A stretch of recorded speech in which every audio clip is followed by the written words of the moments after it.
So, what if the very beginning of a human life was marked by a literal, visible spark?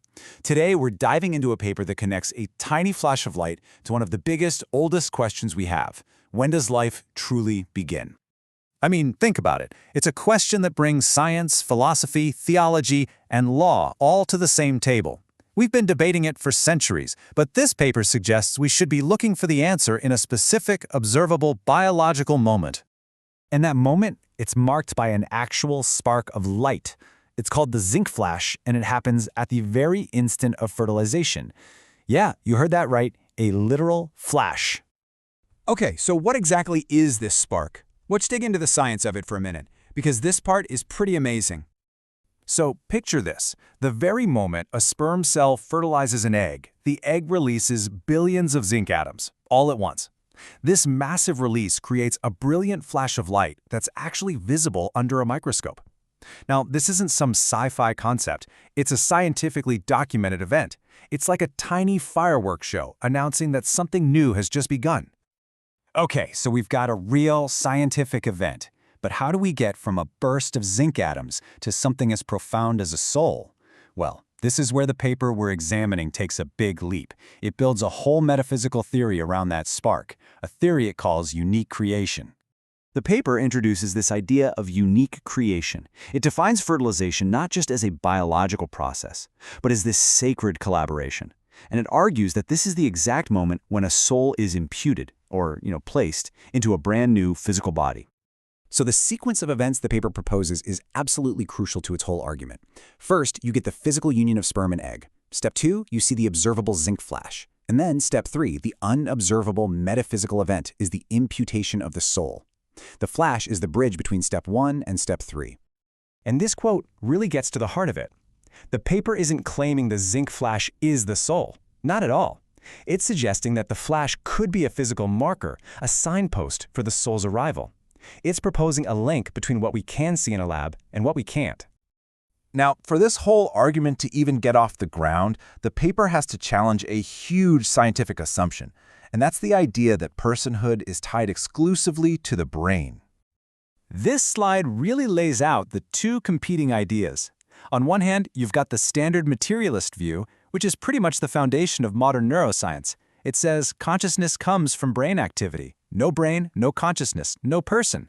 But the paper pushes back, arguing that the mind or soul is something separate, something that could exist before a brain ever develops. And to support this view, the paper points to what it considers gaps in our current scientific understanding.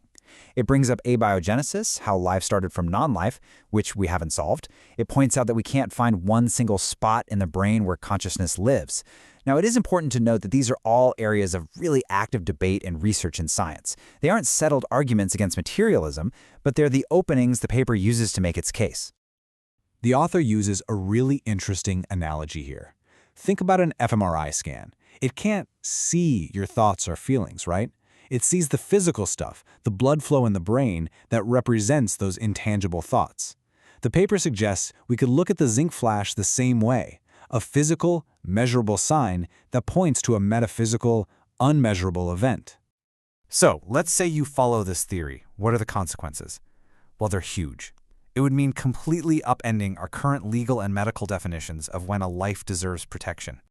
The current standard is often tied to this concept of viability. Can the fetus survive outside the womb? The paper cites the neuroscientist Michael Gazzaniga, who puts that moment of personhood much later, around 23 weeks, based on brain development.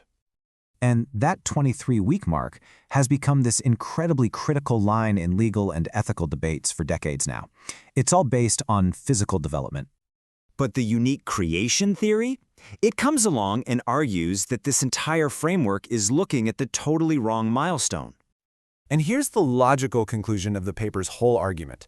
If a person is defined by their soul, and that soul arrives at the moment of fertilization, then waiting for a brain to develop at 23 weeks becomes, from this point of view, completely irrelevant to the question of when a human life begins. So as you can imagine, if you change the starting point of life that dramatically, it means you'd need a whole new framework for how society thinks about responsibility. The author argues that the current debate, as they frame it, puts all the moral weight on one person, the woman. The framework they propose shifts that completely. It calls for a shared responsibility, where society and government have a duty to create ethical guardrails to protect what it now defines as a life from the very first moment. And to back up this idea of government's role, the paper looks at America's own founding documents. It points out that in the Declaration of Independence, the right to life is listed first, before liberty and the pursuit of happiness. The argument is that this isn't an accident, that life is the foundational right that all other rights depend on. And this slide illustrates one of the paper's most powerful analogies.